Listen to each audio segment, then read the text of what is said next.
1 Samuel 19. And Saul spoke to Jonathan his son, and to all his servants, that they should kill David.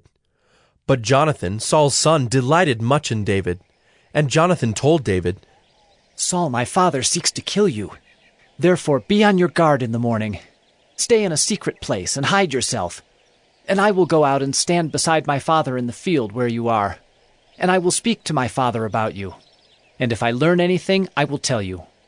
And Jonathan spoke well of David to Saul his father, and said to him, Let not the king sin against his servant David, because he has not sinned against you, and because his deeds have brought good to you. For he took his life in his hand, and he struck down the Philistine. And the Lord worked a great salvation for all Israel. You saw it and rejoiced. Why then will you sin against innocent blood by killing David without cause? And Saul listened to the voice of Jonathan. Saul swore, As the Lord lives, he shall not be put to death. And Jonathan called David, and Jonathan reported to him all these things. And Jonathan brought David to Saul, and he was in his presence as before. And there was war again.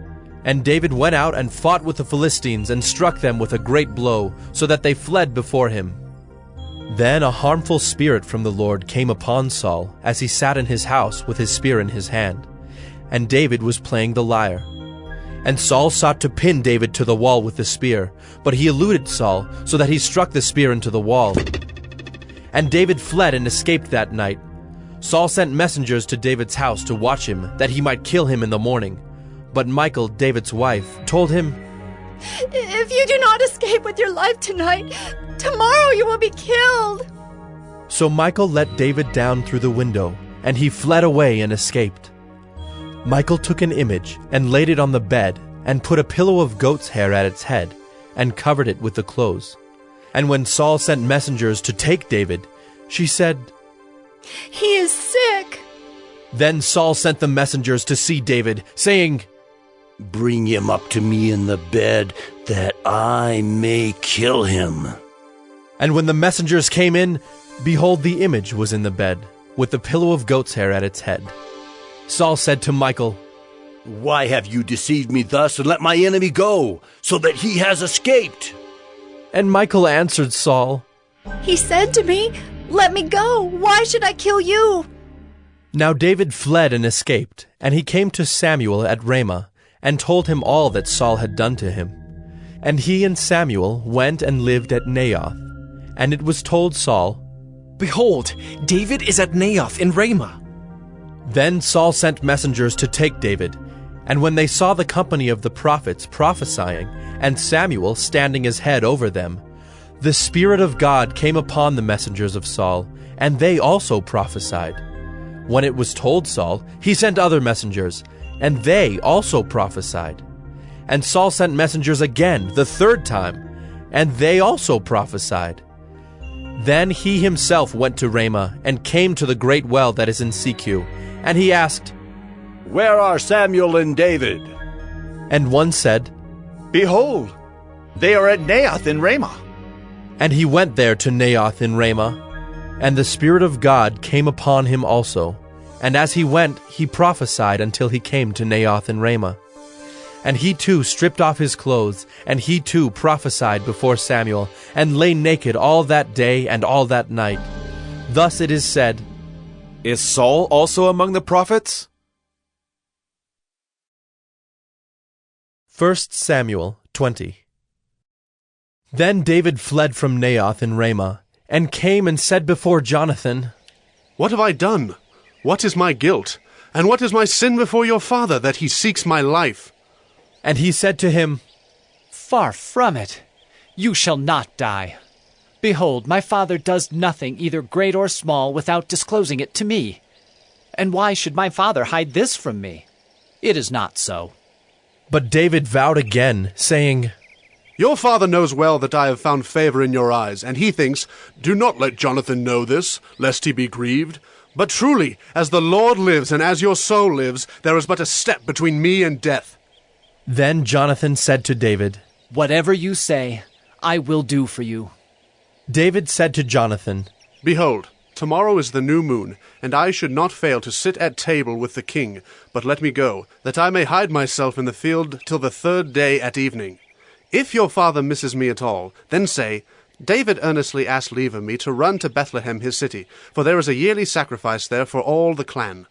If he says, Good, it will be well with your servant, but if he is angry, then know that harm is determined by him. Therefore deal kindly with your servant, for you have brought your servant into a covenant of the Lord with you. But if there is guilt in me, kill me yourself, for why should you bring me to your father? And Jonathan said, Far be it from you. If I knew that it was determined by my father that harm should come to you, would I not tell you? Then David said to Jonathan, Who will tell me if your father answers you roughly?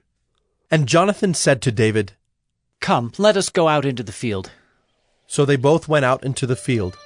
And Jonathan said to David, The Lord, the God of Israel, be witness. When I have sounded out my father about this time tomorrow, or the 3rd day, behold, if he is well disposed toward David, shall I not then send and disclose it to you? But should it please my father to do you harm, the Lord do so to Jonathan, and more also if I do not disclose it to you and send you away, that you may go in safety. May the Lord be with you, as he has been with my father. If I am still alive, show me the steadfast love of the Lord, that I may not die. And do not cut off your steadfast love from my house forever, when the Lord cuts off every one of the enemies of David from the face of the earth. And Jonathan made a covenant with the house of David, saying, May the Lord take vengeance on David's enemies.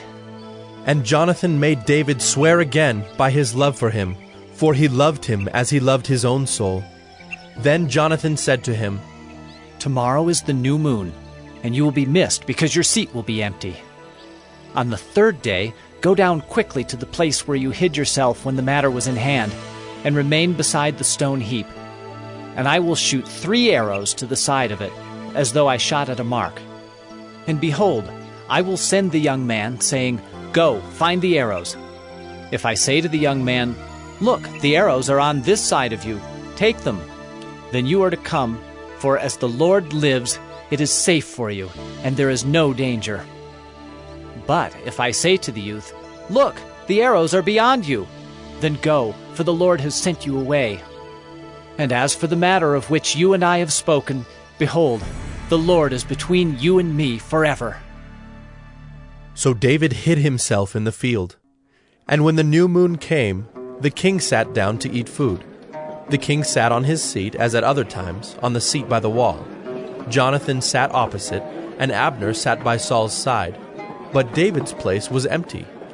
Yet Saul did not say anything that day, for he thought, Something has happened to him. He is not clean. Surely he is not clean. But on the 2nd day, the day after the new moon, David's place was empty. And Saul said to Jonathan his son, Why has not the son of Jesse come to the meal, either yesterday or today? Jonathan answered Saul, David earnestly asked leave of me to go to Bethlehem. He said, Let me go, for our clan holds a sacrifice in the city, and my brother has commanded me to be there. So now if I have found favor in your eyes, let me get away and see my brothers. For this reason he has not come to the king's table. Then Saul's anger was kindled against Jonathan, and he said to him, You son of a perverse, rebellious woman, do I not know that you have chosen the son of Jesse to your own shame and to the shame of your mother's nakedness? For as long as the son of Jesse lives on the earth, neither you nor your kingdom shall be established. Therefore send and bring him to me, for he shall surely die. Then Jonathan answered Saul his father, Why should he be put to death? What has he done? But Saul hurled his spear at him to strike him. So Jonathan knew that his father was determined to put David to death.